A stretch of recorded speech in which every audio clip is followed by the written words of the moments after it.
Okay, so here we are for part 4 of our Cinema 4D signature courseware. And in this particular part of the course, we are going to cover motion graphics. And I think this is one of Cinema 4D's strong points in that animating text, building text are very easy to do, but also very flexible as well. It's not something very rigorous, and it's also very much a bread and butter type of feature in the system, in that a lot of you using out there, people I've talked with, a lot of the work I do, as well as many others, are needing animated text, 3D text, whether it's just an added element or whether it's a full logo treatment for broadcast or for a sports arena, for a church. This makes it very easy to do. Okay, so with that said, let's go ahead and get started. Up here we have our primitives like we've used before. We have our figure and our landscape and our oil tank, which we had used for the desk lamp and a little bit of the product shot. But then also with the product shot, we had started using a curve, and we used the B-spline. I showed you how the Beziers work. Also showed you briefly how something like a flower could work, where you can change the radius, inner and outer. Then you can add a extrude NURBS to it, and suddenly you have a 3D object. Okay, well, similarly, you can do that with text. If you look, there's an actual text curve in there. Okay, it makes it very, very easy to create text. And what's cool about this is that you've got pretty much all the control you need. You can create multiple lines. So we could say we'll start creating our font here that we're going to do. We're going to call this Solutions. Hit return, and we'll say Summit, and then hit the Tab key. Okay, so there is the font we're going to animate. We're just going to make a nice big corporate logo. And along the lines here, you can change your font, of course, TrueType or PostScript, and click the font button, and your Windows or PC fonts come up. I've got a huge amount of fonts on here. I can do a handwriting font. This size doesn't necessarily matter because we're working in 3D space, but whatever fonts I have, even ones like handwritten ones like that, will work just fine.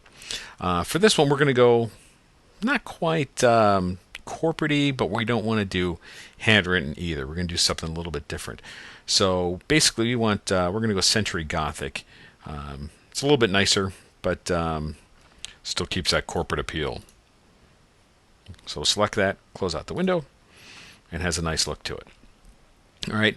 Now, one thing you have to consider when you're choosing these different fonts is that if you have fonts like that handwritten one and certain areas of them are thinner, tighter, you might have some trouble with the bevels on the ends and points crossing over each other. So thicker fonts often work better if you're going to do a little bit more with the modeling.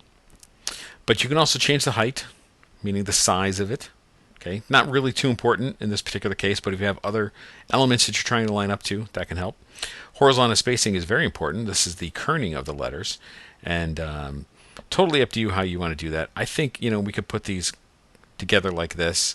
I can make this Summit a separate word and separate them if I want, but I think maybe we're going to keep it kind of like that. Those fonts lend itself to that, and vertical spacing as well. How far or close we want that second line or third line if there was more.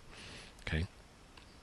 And lastly, you can separate the letters, and this will allow them to each individually be selected rather than the entire word as a group.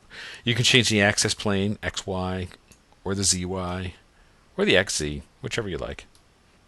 One way to remember this is that if XY is chosen, that means you're looking down the Z. Whatever axis is missing of the three, ZY means you're looking down the X, and XZ means you're working on the Y.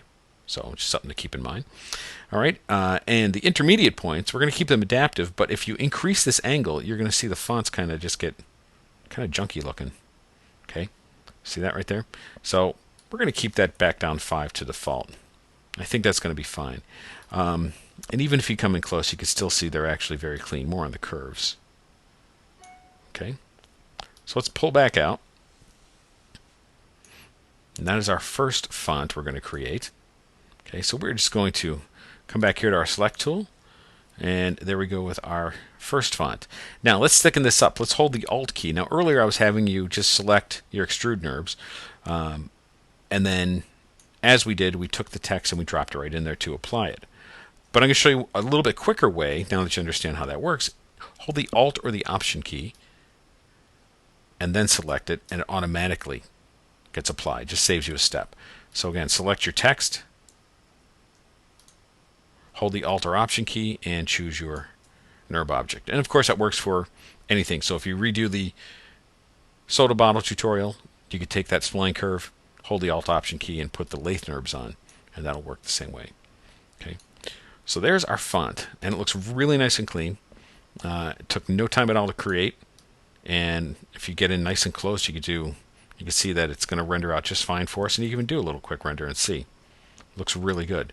But of course, it's very blocky, even though it's a nice styled font. So we want to put some bevels on there. So let's move on to the next video, and we'll start putting bevels and surfaces.